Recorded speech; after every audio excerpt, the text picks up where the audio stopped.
신명기 19장은 도피성과 살인에 대한 내용 1절에서 13절, 증인과 증언에 대한 규정 15절에서 21절이 주된 내용이고, 그 중간에 경계 이동 금지 규정 14절 한 절이 들어가 있습니다. 오늘 19장 전체를 다 살펴볼 겁니다. 먼저 도피성과 살인사건에 대한 내용이 1절에서 13절에 나오는데, 이 도피성에 대한 내용은 이미 우리가 민수기 35장에서 좀 더 자세하게 살펴봤습니다. 민수기 35장이고 여기는 신명기 19장이니까 장수로 치면은 얼마 그 간격이 안 되지만, 민수기 35장에서 도피성 규례를 들었던 사람들은 출애굽 1세대고, 지금 신명기 9장에 도피성 규례를 듣는 사람들은 출애굽 2세대. 출애굽 1세대가 광야에서 다 죽었기 때문에 새로운 세대에게 다시금 도피성 규례를 전하고 있는 그런 상황입니다. 그리고 민수기 내용과 여기 신명기 내용을 비교해 보자면, 민수기에서는 좀 더 원론적인 이야기들을 다뤘다면, 신명기는 조금 더 그 내용을 요약하면서 뭐라고 그럴까, 민수기는 원론적인 법령이다 그러면 신명기는 시행세칙이라고 할 수 있는 내용들이 좀 더 붙어서 나옵니다.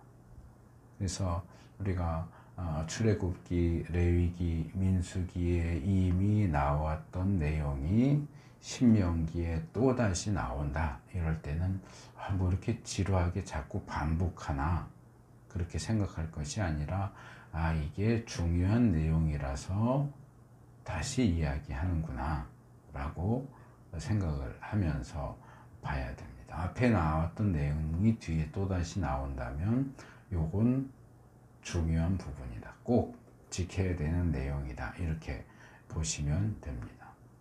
그래서 이 중요한 주제, 이렇게 앞에 나왔고 신명기에 또 나오는 그런 내용들은 대부분 그 이후에 여호수아서 이후에 어떻게 됐는가, 뭐 도피성 같은 경우도 민수기에 나왔고 신명기에 나왔고, 또 여호수아에 가면 실제로 도피성을 이렇게 지정해서 세웠다 하는 내용이, 그 이후의 내용이 거의 대부분 나오고 있는 것을 볼 수 있습니다. 그것이 어떻게 성취됐고 어떻게 순종되었는가를 꼭 다시 다룹니다. 그리고 도피성 다룰 때마다 제가 언급을 하는 내용인데, 세계 역사를 살펴보면 좀 고대로 올라가면 이 도피성과 비슷한 제도들이 동양과 서양을 가리지 않고 발견이 됩니다.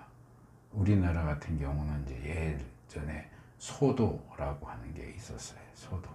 그러니까 무당이라고도 할 수도 있고 제사장이라고도 할 수 있는데, 이 무당이 다스리는 영역이 소도예요. 그래서 범죄를 저질렀어도 이 소도로 도망가면 처벌을 할 수 없어요. 그 외국에도 이렇게 신전, 뭐 지금도 있지만 뭐 데모하다가 성당으로 도망가면 거기서 숨겨주잖아요. 그게 이제 비슷한 어떤 기능이다, 이렇게 볼 수 있습니다. 그런데 이스라엘의 도피성이 일반적으로 발견되는 그런 어떤 도피처하고 다른 점은, 일반적인 도피처는 그 사람이 고의적인 범죄자인지 실수로 범죄를 한 것인지를 따지지 않고 일단 그곳으로 도망치면 무조건적으로 보호를 해주는 반면, 성경이 이야기하는 도피성은 실수로 살인한 사람만 보호해주지 고의적으로 살인한 사람은 보호해주지 않는다는 거예요. 훨씬 더 합리적이죠.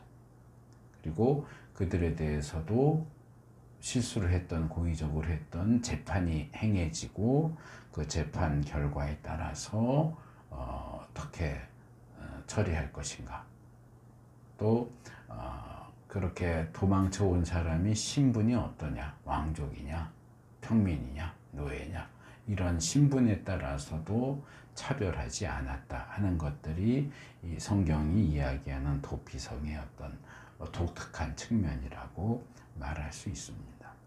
먼저 1절에서 3절이 도피성을 지정하라 하는 내용이 나오는데, 특별히 1절, 2절은 이스라엘이 가나안을 정복하고 정착한 상황을 전제로 해서 이 전체 영토에서 3개의 성읍을 따로 구별해서 도피성으로 지정하라고 합니다. 이스라엘의 도피성은 모두 6개예요. 그런데 왜 본문에서는 3개만 이야기를 할까요? 그것은 역사적인 상황 때문에 그런데, 지금 얘기하는 도피성 3개를 지정해야 하는 땅은 요단강을 더 건너서 정복할 요단 서편 땅이에요. 요단 동편 땅은 이미 정복이 된 상태고 도피성 3개가 이미 지정된 상태예요. 그러니까 요단 서편 땅을 정복한 다음에 지정할 도피성이 3개밖에 남지 않는 거죠. 그러니까 숫자가 헷갈린 게 아니고 정상적으로 3개는 이미 지정이 됐으니까 이제 앞으로 정복하면 서편 땅에 3개를 지정해라, 그 이야기를 하는 겁니다. 그래서 나머지 3 성읍에 대해서는 9절에 살짝 언급이 나옵니다.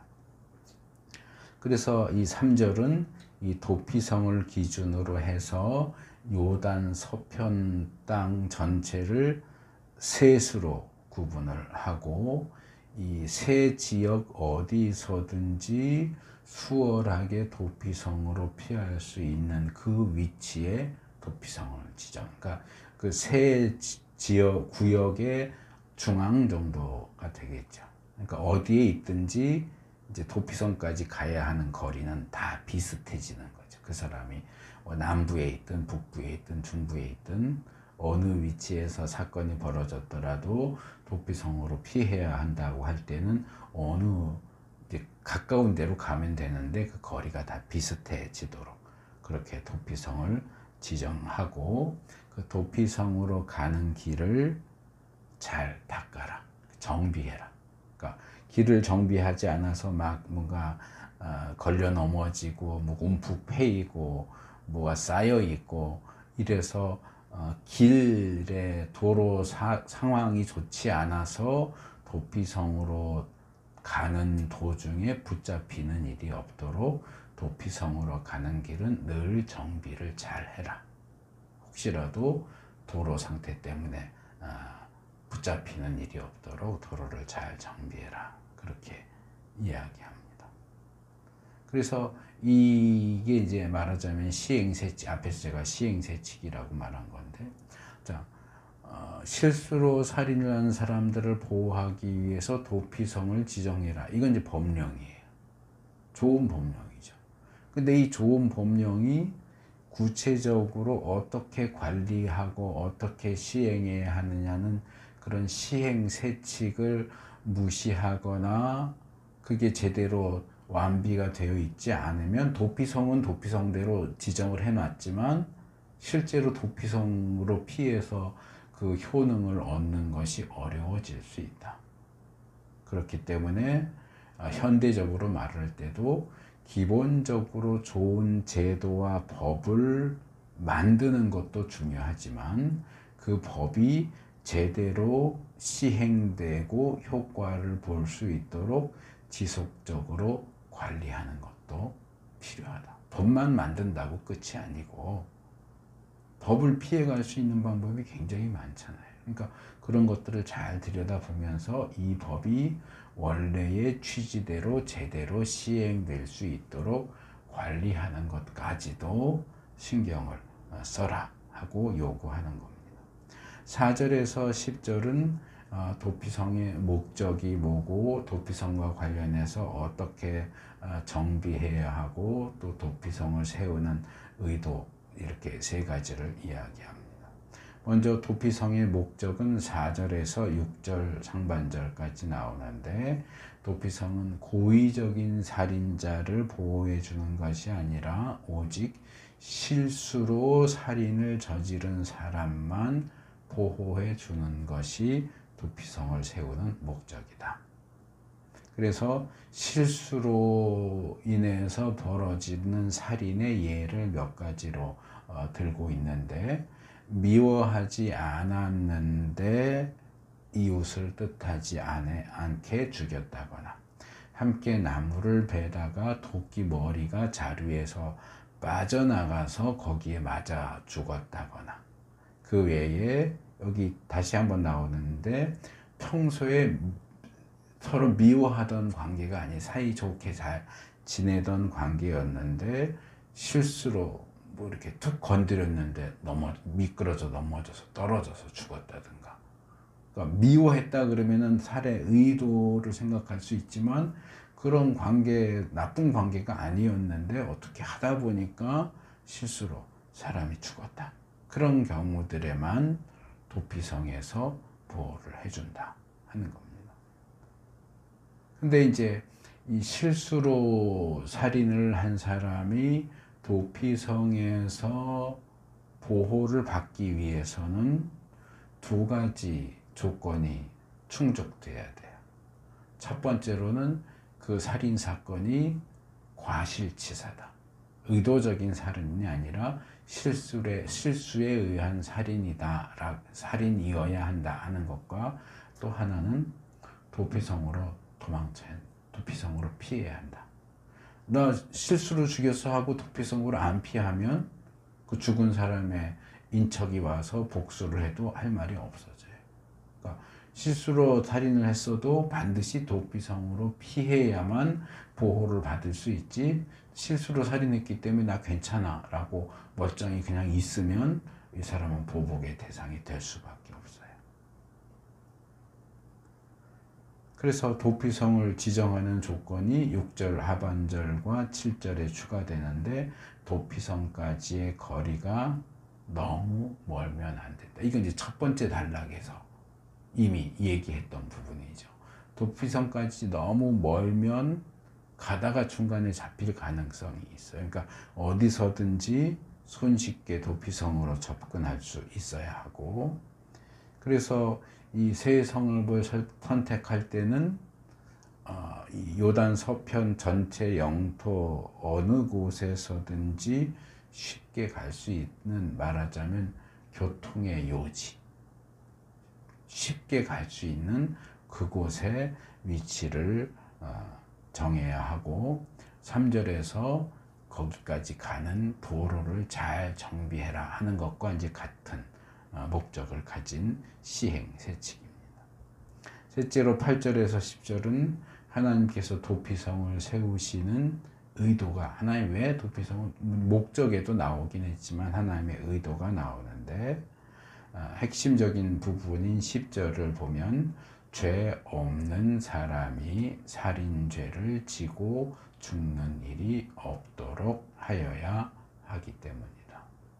그러니까 이 사람을 이제 지금 죄 없는 사람, 그러니까 여기서 죄 없다는 얘기는 살인죄가 일어나지 않았다는 얘기는 아니에요. 이미 살인은 벌어졌어요. 그러니까 살인에 대한 책임이 이 사람에게 있기는 하지만 고의적으로, 의도적으로 살인을 한 게 아니기 때문에 그 의도성이 없다라는 것을 강조하는 표현이지, 죄가 아주 없다, 아예 없다, 그런 의미는 아니에요. 그래서 이 부분은 우리가 한 달에 한 번씩 살펴보는 공의라고 하는 주제와 연결된 내용입니다. 그래서 이것을 이렇게 말할 수 있어요. 하나님께서 왕으로서 다스리시는 신정국가 안에는 억울한 일을 당하는 사람이 있어서는 안 된다. 그래서 제가 오늘 설교 제목을 신정국가에서의 억울한 일들 이렇게 지은 거예요. 살인죄를 저지른 건 맞아요. 그런데 고의적으로 한 게 아니고 어떻게 하다 보니까 실수로 사람이 죽었어요. 거기에 대해서 넌 어쨌든 간에 넌 사람을 죽였으니까 너도 죽어. 이렇게 하면 물론 실수로 죽은 사람도 억울하겠지만 실수로 살인죄를 저지른 사람도 억울하잖아요. 그러니까 이 억울한 일을 최소화하기 위해서 도피성을 명령하셨다 하는 얘기예요. 그래서 하나님을 대리하는 통치자들, 또 하나님의 백성인 선민들, 누구든지 억울한 일을 당하지 않도록 적극적으로 노력하고 그것을 관리할 필요가 있다. 그래서 그것을 오늘날 우리에게 적용을 하자면 현대 사회에서는 신정국가는 더 이상 없어요. 계속 말씀드리지만 지금 이스라엘 국가도 신정국가가 아니에요. 그냥 다른 일반 국가랑 똑같은 국가예요. 그러나 구약의 신정국가와 비슷한 공동체가 있죠.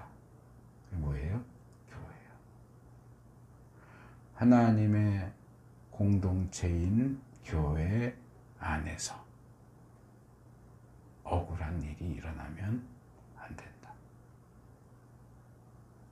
여기 본문에 보면 주 당신들의 하나님이 당신들에게 유산으로 주신 땅에서는 그랬어요.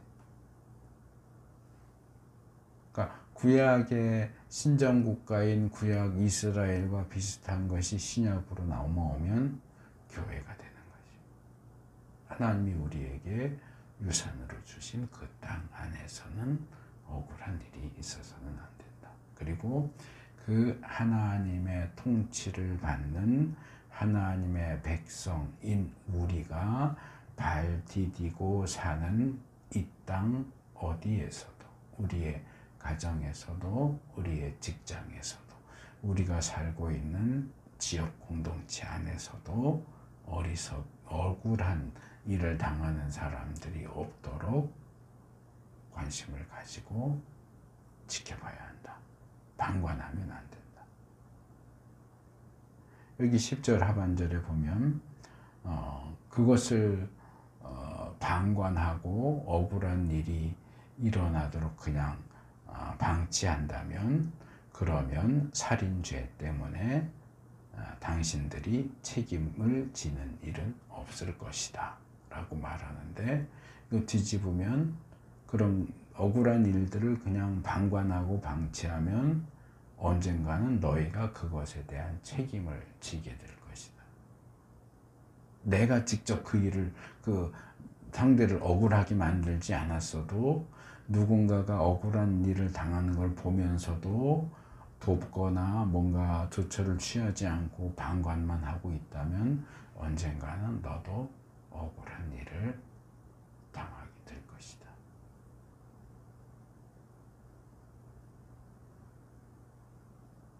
도피성이 적용되지 않는 경우가 이제 11절에서 13절에 나오는데요.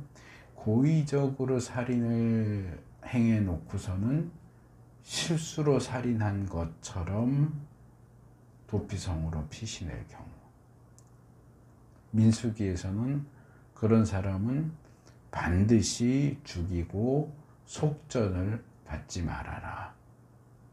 그러니까 벌금 받고 풀어주면 안 돼. 벌금 받고 도피성 안에서 머물 수 있도록 보호해주면 안 돼. 그 정도만 이야기를 했는데 본문은 조금 더 구체적으로 살인자가 살던 성읍의 장로들, 지도자들이 사람을 보내서 도피성에 숨어있는 그 사람을 끌어내서 복수자의 손에 넘겨주라, 이렇게 얘기를 해요. 그러니까 민수기는 원론적인 측면에서 그런 사람 풀어주면 안 돼, 도와주면 안 돼, 이렇게만 얘기한 거고, 신명기에서는 적극적으로 통치를 해야 하는 거죠. 이 사람이 원래 살던 마을에 통치를 해서 그 마을의 지도자들이 사람을 보내서 이 살인자를 끌어가도록 그렇게 조처를 취하라, 그렇게 이야기합니다. 물론 이것은 그 사람이 저지른 살인이 고의적인 살인이라는 사실이 명백하게 드러난 경우에 해당하는 얘기고, 그것이 고의적인 살인인지 실수로 인한 살인인지 애매한 경우가 있을 수 있어요. 그런 경우는 어떻게 하라? 정식 재판을 거쳐서 고의적인 살인으로 판명이 되면 역시 그렇게 해라. 그리고 이렇게 처벌을 하는 데 있어서 동정을 베풀지 말아라. 이거 우리가 기억할 필요가 있어요. 나중에 제가 어느 한 신명기 22장 정도일 것 같은데 거기서 이 부분을 좀 지적을 하겠지만, 성경은 범죄한 죄인들을 처벌하는 데 있어서는 예전 말대로 하면 얄짤 없어요. 그래도 불쌍한데 그런 거 없어요. 우리가 신명기 13장에서도 우상숭배로 이끄는 사람들을 어떻게 하라고 그랬어요? 그들을 불쌍히 여기지 말고 아끼지 말고 동정하지 말고 반드시 처벌해라. 여기도 똑같이 나와요. 고의적인 살인자에 대해서 동정을 베풀지 말아라. 엄격하게 법을 적용해서 이 사람들을 처벌받도록 해야 된다. 그러니까 몰래 풀어주거나 뭐 이런저런 이유를 들면서 좀 봐주자. 죽이는 것까지는 너무 하잖아. 봐주자. 이렇게 하지 말라고 얘기해. 왜냐하면 이스라엘 안에서 죄 없는 사람이 죽임을 당하는 일이 없어야 하고, 마찬가지로 죄 있는 사람에 대해서는 확실하게 처벌을 함으로써 그런 일이 다시는 일어나지 않도록 해야만 당신들이 복을 받을 것이기 때문이다. 여기 13절에 보면 이스라엘 안에서라는 표현이 나와요. 이스라엘 안에서. 이것은 10절에 나왔던, 제가 아까 소개했어요. 주 당신들의 하나님이 당신들에게 유산으로 주신 땅에서 라는 표현하고 짝을 이루면서 하나님께서 왕으로 다스리시는 신정국가 안에서 이런 악한 일들, 10절에서는 죄 없는 사람이 살인죄를 짓고 죽는 일, 13절에서는 죄 없는 사람이 죽임을 당하는 일, 이런 일이 벌어져서는 안 된다 하는 점을 다시금 강조합니다. 15절에서 21절을 보면 거기는 살인사건만이 아니라 다른 범죄들을 재판할 때에 증인과 증언을 어떻게 해야 하는지 또 이야기를 하는데, 이 부분도 역시 신정국가 안에서 억울한 일을 당하는 사람이 없도록 하라는 그 원칙에 따라 나오는 내용입니다. 그런 점에서 이 19장 앞쪽에 나오는 도피성과 살인에 대한 내용, 뒤쪽에 나오는 증인과 증언에 대한 이 큰 단락은 비슷한 주제를 다루는 것이다 라고 볼 수 있고, 그러면 왜 그 중간에 이웃과의 경계선에 대한 내용, 14절 내용이 거기 끼어 들어가 있느냐? 이것도 역시 비슷한 주제이기 때문에 함께 묶었을 가능성이 높다. 이렇게 볼 수 있는 거죠. 그래서 14절 이웃과의 경계선에 대한 내용을 보면, 당신들은 주 하나님이 당신들에게 유산으로 주어 차지한, 이 편이 또 나왔죠. 아까 앞 10절에서도 나왔었는데, 그 땅에서 이미 조상이 그어놓은 당신들 이웃의 경계선을 옮기지 마십시오. 그랬어요.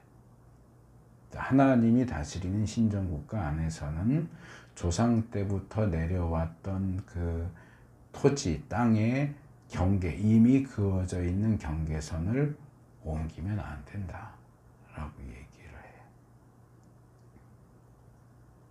근데 경계선을 어떻게 옮길까요?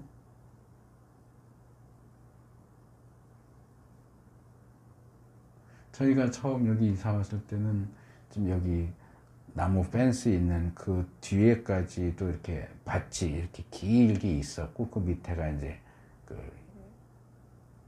왜 단어가 생각이 안 나지? 비탈처럼 이렇게 있었어요. 그래서 저희는 처음 왔을 때 거기 길게 있는 그 밭까지 여기 땅인 줄 알았어요. 근데 뭐 길 만든다고 뭐 측량하고 뭐 이러다 보니까 그 밭, 길게 있던 밭 있는 땅은 이 집 땅이 아니더라고요. 그래서 그걸 계산해서 하다 보니까 이 울타리가 더 안쪽으로 들어온 거예요. 여기 땅이 아닌 곳까지 길을 만들다 보니까 이 안쪽 땅이 좁아졌다고 말하자면, 원래 이제 거기까지가 여기 땅이었는데 경계선이 이제 더 바깥쪽인 줄 알았는데 경계선이 이제 원래 경계선으로 들어온 거죠. 근데 이제 들어와서 살다가 좁아지니까 그게 확 좁게 느껴지기는 하더라고요. 이게 이제 경계선이 옮겨진 거죠. 원래대로 이제 된 거죠. 우리 땅이 아니었는데 썼던 거죠. 여기 경계선이라고 번역된 히브리 단어가 게불이라는 단어예요. 게불. 그 먹는 해산물은 게불이고 얘는 게불이에요. 어이. 게불. 이게 원래는 끈이라는 뜻이에요. 끈. 그래서 경계선. 경계선으로 에워싸인 어떤 한 지역, 영토. 그래서 여기 뭐 에돔과 모압, 그러면 에돔과 모압 사이의 경계선, 거기 이제 게불이에요. 그러니까 이 집 A라는 사람의 땅과 B라는 사람의 땅이 이렇게 붙어 있는데 그 둘 사이의 경계를 표시하는 이제 경계선인 거죠. 근데 이 게불을 세번역, 이 게불이 나오는 단어들 몇 개를 찾아보면, 구절들 몇 개를 찾아보면, 잠언 22장 28절에는 똑같은 게불을 경계표라고 했고요. 22장 28절, 23장 10절. 그리고 개역은 지게석 이렇게 번역을 했어요. 지게석. 게불은 끈이라는 뜻인데 왜 갑자기 무슨 표, 또 돌, 지게석, 지게표 이런 표현들로 써서 번역을 했느냐. 이거는 이제 이스라엘의 관습을 알아야 돼요. 이스라엘 사람들은 A라는 사람과 B라는 사람의 땅이 붙어 있으면 그 경계를 나타내는 표시를 뭘로 했느냐면 끈으로 한 게 아니고요, 돌로 했어요. 돌로. 그러니까 뭐 돌담을 쭉 쌓았는지, 근데 그건 아닌 것 같아요. 그러니까 딱 눈에 보이는 위치에 좀 커다란 돌 하나를 딱 갖다 놓고, 요 돌 왼쪽은 A 땅, 요 돌 오른쪽은 B 땅, 이렇게 했던 것 같아요. 그러니까 경계를 가르는 그 기준이 굉장히 허술하죠. 아무도 보지 않는 밤중에 가서 이 돌을 발로 쓱쓱 밀어서 A쪽 땅으로 밀면 요 민만큼이 B 땅이 되는 거예요. 그러니까 본문이 얘기하는 건 그거예요. 원래 너희 AC 조상, BC 조상 사이에서 의논해서, 자, 우리 둘 사이의 땅 경계는 여기에 하고 돌을 놨는데, 후손 중에 누군가가 나쁜 마음을 먹고 그 돌을 이쪽이든지 저쪽이든지 이렇게 이동시켜서 당연히 자기한테 유리한 쪽으로 이동을 시키겠죠. 그러니까 저쪽 땅은 더 좁아지고 이쪽 땅은 더 많아지게 만드는 그런 행동을 하지 말아라. 아무도 보지 않는다 할지라도.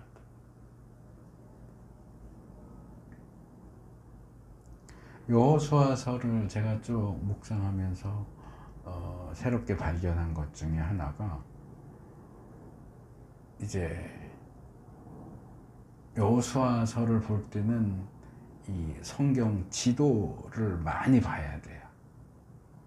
왜냐하면 여기 요단강 건너서면서부터 여리고 전투했죠. 아이 전투했죠. 기브온 사람들 사건이 있었고, 그 다음에 중부 전투, 그다음에 남부 전투 뭐 이렇게 왔다 갔다 하면서 이제 또 땅을 나눠주거든요. 그러면서 어느 지파의 경계는 어디에서 어디를 거쳐서 어떻게 해서 거기가 너희 땅 이렇게 나오는데 이건 말로 들어갖고는 이해가 안 돼요. 지도를 봐야 돼요. 그래서 여기가 열이고 여기가 아이, 기본 족속은 여기 살았고 이렇게 하고 이제 지파들 영역도 이제 지역이 성읍 이름이 남아 여기에서 이렇게 줄을 이렇게 긋는 거죠. 이렇게 그어서 여기 이렇게 경계선이구나 해서 각 그 지파의 영토를 이제 대충, 왜냐하면 그 지명들이 성경 시대하고 지금하고 똑같은 게 아니에요. 지명이 바뀐 것도 있고 뭐 이렇기 때문에 이제 학자들이 연구를 해서 아마 대충 여기일 거야 하는 것들을 이제 지도에 표시를 해 놓거든요. 근데 이 성경 내용과 지도를 이렇게 비교하다 보면 안 맞는 부분이 나와요. 뭐 예를 들어서 이걸 어떻게 설명을 해야 되지? 자, 이렇게 줄을 그어 놓고 요 줄 위쪽이 베냐민 지파고 요 줄 밑에가 유다 지파야. 만약에 이렇게 했다면, 그런데 베냐민 지파의 어느 성읍, 그런데 성읍을 찾아보니까 그 성읍이 요 줄 위가 아니고 줄 아래에 있어요. 그러면 줄 아래에 있는 건 유다 지파 성읍이거든요. 근데 경계선은 경계선대로 있는데 성읍이 왔다 갔다 해요. 베냐민 지파 성읍이라고 하는데 유다 지파 영토에 있는 경우도 있고, 유다 지파 성읍이라고 했는데 베냐민 지파 영토에 있는 경우도 있고, 이게 지파별로 거의 있어요. 그러면 경계선이 무슨 의미가 있지? 이게 왜 서로 왔다 갔다 하지? 이 경계선을 건넜으면 그 지파의 성읍은 이 경계선 안에 있어야 되는 거 아니죠. 근데 경계선 밖에 있는 것도 이쪽 지파 땅이라고 그러고, 성읍이라고. 이쪽 지파 경계선 밖에 있는 건 또 이쪽 지파 성읍이라고 그래요. 그래서 제가 나름대로 내린 결론은 고대의 이 경계선 개념은 상당히 유동적이었던 것 같다. 그러니까 그냥 찍 그은 게 아니고 이게 들쑥날쑥 했을 수도 있고, 또는 이제 특별히 이 예루살렘을 보면은요, 여호수아서, 사사기서 보면 어디에서는 그 예루살렘이 유다 지파 영토라고 나오고요, 어디에서는 또 베냐민 지파 영토라고 나와요. 그럼 성경이 틀렸느냐? 성경이 안 틀렸다라고 하려면 예루살렘은 유다 지파 영토에도 속하고 베냐민 지파의 영토에도 속하는 그런 애매한 위치에 있었다, 이렇게 말할 수밖에 없어요. 그러니까 이 시대는 뭐 지금처럼 뭐 토지 측량해서 이렇게 정확하게 딱딱 이렇게 그어서 여기부터 너네 땅, 여기부터 얘네 땅, 이런 것도 없고, 지도도 뭐 지도를 그려오는 장면이 여호수아서에 있어요. 이제 지파별로 땅 나눌 때 미적미적하니까 니네들 가서 지도 그려와. 그래서 다시 땅 나눠줄 테니까 지도 그려와 하는 장면이 나오긴 하는데, 제 생각에는 우리가 그냥 보통 쓰는 약도 정도였을 것 같아요. 약도. 우리가 어떤 지도책에서 보는 그런 지도가 아니고, 그러니까 대충 여기 뭐 큰 나무가 있고 여기는 큰 바위가 있고 뭐 이런 식으로 약도식으로 하다 보니까 영역이 이렇게 겹치는 영역이 생기는 거예요. 딱 선이 그어지는 게 아니고. 그래서 이게 고대 상황을 이런저런 점들을 생각을 해보면 이 경계석도 마찬가지. 그러니까 뭔가 눈에 띄는 커다란 돌 같은 거를 그 경계에 놓는 거예요. 근데 이제 이거는 남들 다 볼 때 그 경계석을 움직이면 저거 도둑놈이다 그럴 거 아니에요. 그러니까 남들 없을 때 그 경계석을 옮기는 경우가 이제 생겼던 것 같은데, 여기에는 어떤 그 당시에 뭐 CCTV가 있는 것도 아니고 그걸 뭘로 증명을 해요? 그러니까 이건 결국은 개인 양심의 문제인 거예요. 너 네 양심을 지켜서 남들 안 본다고 몰래 가서 경계석 밀어내지 마 하는 얘기예요. 뭐예요? 이런 양심적으로 행동해라. 땅 문제뿐만 아니라 모든 문제에 있어서 양심적으로 행동해라. 또 신정국가인 이스라엘의 땅은 누가 주인이에요? 하나님이 땅 주인이에요.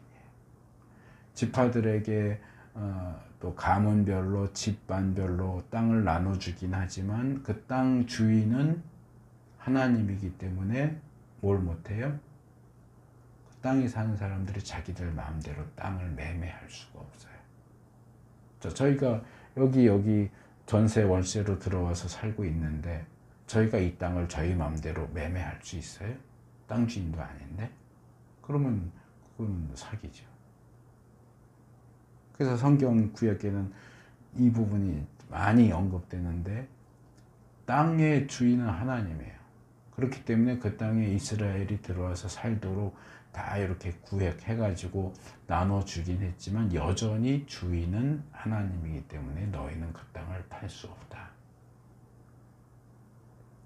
그리고 혹시 너무 경제적인 상황이 어려워서 땅이나 집을 팔 수도 있지만 안식년이나 신년이 되면 우리가 이미 다 살펴본 내용이 있잖아요. 원래 주인한테 돌려줘라. 어차피 영구적으로 자기 땅이 되는 것도 아닌데 일시적으로 이익을 위해서 자기 양심을 속이고 다른 사람을 속여서 이 경계석을 옮기는 일을 하면 안 된다. 사람은 속을지 모르지만 하나님은 속지 않으신다. 그래서 땅 뺏긴 사람은 얼마나 억울하겠냐. 결국 이 부분도 신정국가 안에서 억울한 일이 생기지 않도록 조심해라 하는 내용으로 볼 수 있다는 거죠. 마지막 단락 15절에서 21절은 이제 범죄 사건이 일어났을 때 증인이 나서서 증언을 하는 부분에 대한 내용입니다. 크게 두 가지를 이야기합니다. 먼저 15절은 어떤 사건, 어떤 범죄라 할지라도 한 사람의 증언만으로는 판정을 내리면 안 된다. 최소한 2에서 3명 정도가 공통적인 증언을 할 때에 그 사건에 대해서 확정을 지을 수 있다. 이 두세 증인에 대한 얘기는 이미 우리가 신명기 13장에서도 살펴봤고 민수기 35장에서도 살펴봤던 내용이기 때문에 이 부분은 그냥 넘어가고요. 16절에서 21절로 넘어오면 이제 거짓 증언에 대한 내용이에요. 그러니까 기본적으로 소송이 일어나면 이제 사건을 조사하면서 증거물도 필요하고 그리고 증인 찾아서 증언도 받아내야 되는데 이제 그 증언을 통해서 또는 증거를 통해서 너는 범인이야 라고 확정 지으려면 최소한 3명, 2명에서 3명의 공통되는 증거가 필요하다라고 하는 게 기본적인 내용이고 그런데 그런 재판 과정에서 이 증인이 정말 진짜 증언을 하는지 거짓 증언을 하는지 알 수 없는 경우가 생긴다는 거예요. 사람이니까. 범인이 자기와 친하거나 그런 사람이면 그 범인을 위해서 거짓 증언을 하는 경우도 생길 수 있잖아요. 근데 16절에 이것을 남에게 죄를 뒤집어 씌우려는 나쁜 증인이라고 처음부터 그렇게 딱 아예 못을 박아요. 근데 이건 이제 결론적인 얘기고 어떤 사람이 저 증언하겠습니다 하고 나와서 증언하는데 이 사람이 남한테 죄를 뒤집어 씌우려는 나쁜 증인인지 선량한 증인인지 우리가 어떻게 알아요? 모르잖아요. 그러니까 소송이 진행되면서 다른 증거물들, 다른 증인들, 다른 증언들 이런 것들을 통해서 누가 사실을 얘기하고 누가 가짜 증언을 하는지 하는 것들이 밝혀지겠죠. 그래서 이 재판 과정을 통해서 누군가가 거짓 증언을 했다고 하는 사실이 밝혀지면 그 거짓 증인이 위증을 통해서 그 이웃을 해치려고 마음 먹었던 대로 그에게 갚아줘라 얘기해.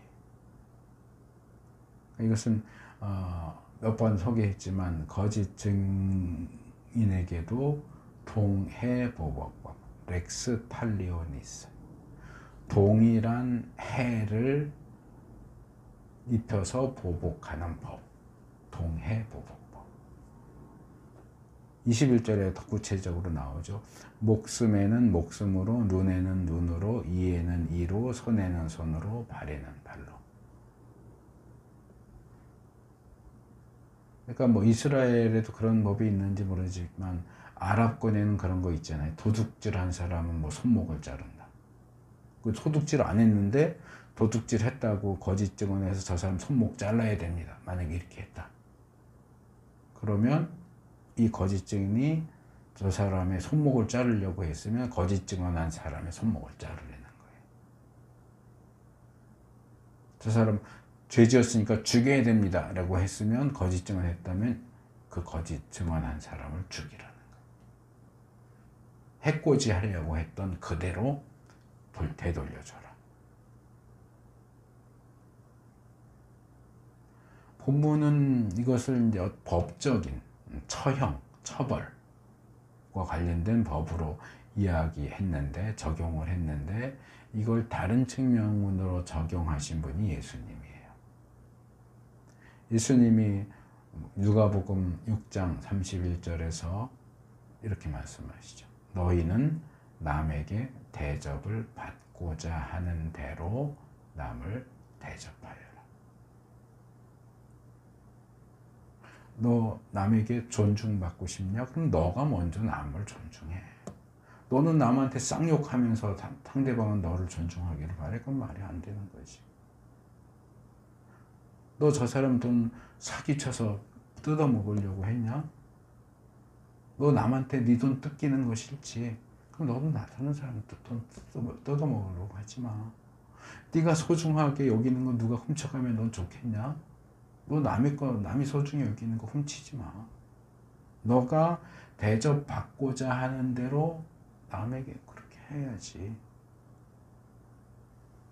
이것은 법정 상황이 아니라도 일상생활에서 이 동해보복법의 원리를 좀 더 긍정적인 측면으로 이렇게 뒤집어서 실천할 것을 말씀하신 내용입니다. 그래서 이것은 이제 보통 뭐라 그러는 황금률이라고 그러죠. 골든룰, 황금과 같은 법칙이다. 저도 중고등학교 때 이 단어를 듣면 그게 무슨 소리야? 이게 왜 황금률이야? 황금률이 무슨 말이야? 황금, 금, 골든, 룰. 금과 같은. 그러니까 한문으로 하면 금과 옥조 이런 거랑 비슷한 표현이에요. 그래서 예전부터 예수님의 이 말씀을 황금률이다 이렇게 불렀어요. 이런 거짓 증인, 나쁜 증인에 대한 처벌은 그가 남에게 해를 끼치려고 했던 그대로를 돌려받게 하는 방식이고, 다른 처형과 마찬가지로 그런 죄인에 대해서는 동정을 베풀지 말고 단호하게 처벌할 것을 요구합니다. 그래서 이런 방식은 이제 일벌백계 그러죠. 한 놈을 벌을 줘서 100명에게 경고를 주는 거지. 너희들 말 안 들으면 이렇게 돼, 이런 거죠. 군대에서도 많이 쓰는 거고, 뭐 인간 공동체에서는 일반적으로 많이 쓰는 방식이죠. 그래서 이런 일벌백계를 말하자면 빡세게 해서 정말 나머지 사람들이 그런 형벌 받는 것에 대한 두려움 때문에 누구도 감히 더 이상 거짓 증언을 한다던가 이렇게 하지 않도록 하기 위해서. 제가 얼마 전에 강건한 사랑, 볼드러브라고 하는 그 표현을 설명을 했어요. 무조건 받아주기만 하는 사랑이 아니고 야단칠 때는 야단도 치고 매도 칠 줄 아는 어떤 굳건한 강한 사랑. 사리를 분별해서 위로해야 할 상황에서는 위로하지만 책망해야 할 때는 책망해야지. 무조건 받아주는 게 사랑이 아니라고. 우리 한국 어떤 여자분이 그런 제목의 책을 썼어요. 책 제목이 좀 길어요. 내가 무엇을 하든 누가 뭐라 하든 나는 내가 옳다. 이게 책 제목이에요. 내가 무엇을 하든 너는 옳다. 남이 너에 대해서 뭐라고 하든 너는 옳다. 나는 네가 옳다고 생각한다. 제가 이 책을 읽어본 건 아닌데 소개된 내용을 보니까 이제 이분의 기본 주장은 이거예요. 아이들 말에 귀를 기울여야 한다. 근데 책 제목을 보면 무조건 편 들어줘라 이렇게 느껴져요.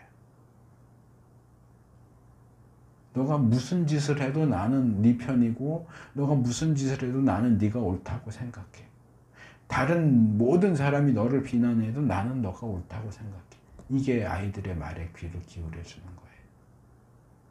저는 아니라고 생각해요.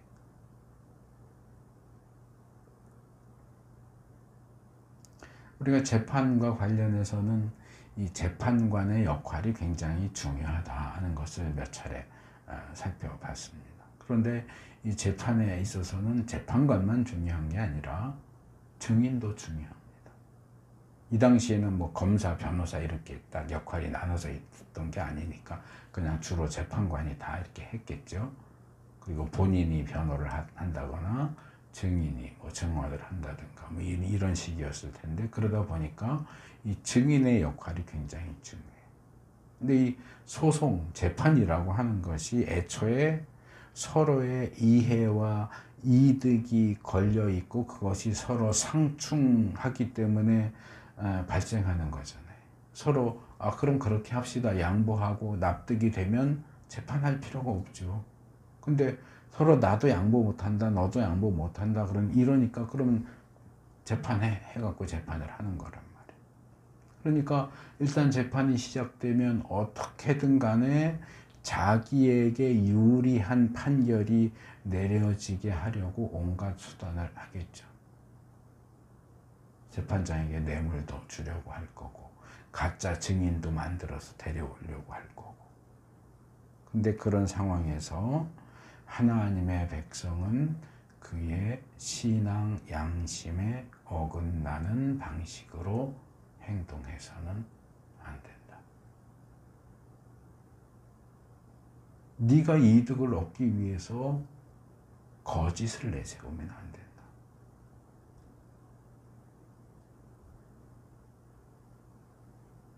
가끔 뭐 이렇게 TV나 이런 데 보면 뭐 예능에서도 그러고 운동 경기에서도 배구 같은 거 하면 공을 딱 쳤는데 여기 애매하게 떨어져. 그럼 이게 금에 닿았냐, 금 바깥으로 나갔냐 가지고 막 싸우잖아요. 공격한 쪽은 금에 닿았다. 금에 닿아야 이제 자기네 편이 점수가 올라오니까. 수비하는 쪽은 금 안 닿고 넘어갔다. 그래야 이제 그게 저쪽 실책이 되니까. 그리고 싸우는 장면 나오잖아요.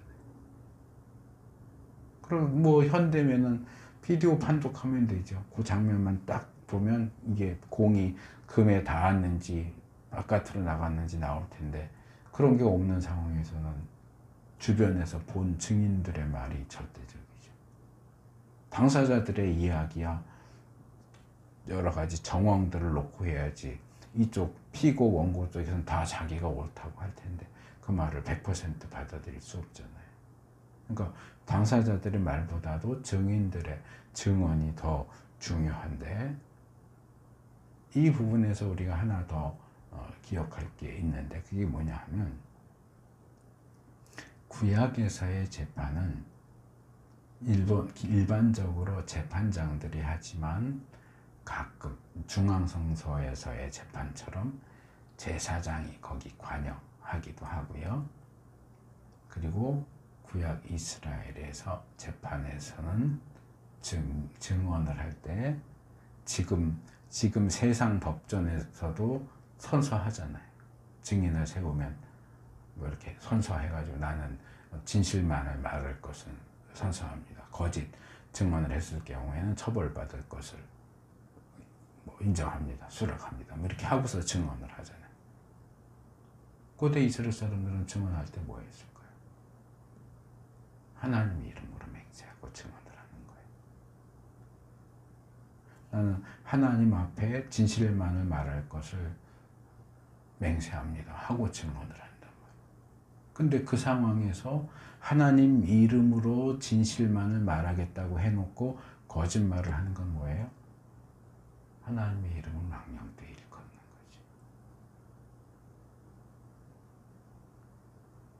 거지. 이건 심각한 신성 모독죄죠.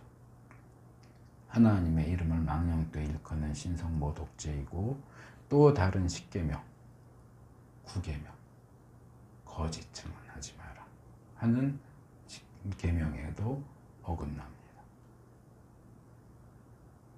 그래서 성경은 하나님의 백성이 삶의 모든 영역에 있어서 하나님 백성다운 모습으로, 양심적으로, 진실되게, 올바르게, 공의롭게 말하고 행동할 것을 요구합니다. 우리 믿는 사람들만이라도 그렇게 한다면 이 사회에서 억울한 일을 당하는 사람들의 숫자가 훨씬 많이 줄어들 거예요. 우리가 믿지 않는 사람들에게 당신 하나님 말씀에 이랬으니까 이렇게 해야 돼 라고 요구하면 사실 말이 안 먹히겠죠. 그러니까 그냥 일반적인 표현으로 당신 양심적으로 행동해야지, 양심적으로 말해야지. 그리고 우리가 먼저 본을 보여야지. 믿지 않는 사람들에게 양심적으로 하라고 그래놓고 믿는 사람들은 비양심적으로 하면 누가 양심적으로 하겠어요? 그래서 구약 이스라엘, 신정국가인 구약의 이스라엘, 그리고 신약의 교회 공동체, 하나님이 다스리는 그 공동체 안에서 억울한 일이 일어나지 않도록, 그리고 하나님의 백성들이 그 사이사이에 들어가서 살고 있는 가정과 직장과 사회 안에서 어리석은, 아니 억울한 일을 당하는 사람들이 없도록 우리가 관심을 가지고 지켜보고 우리가 할 수 있는 역할들을 감당해 낼 수 있어야 합니다.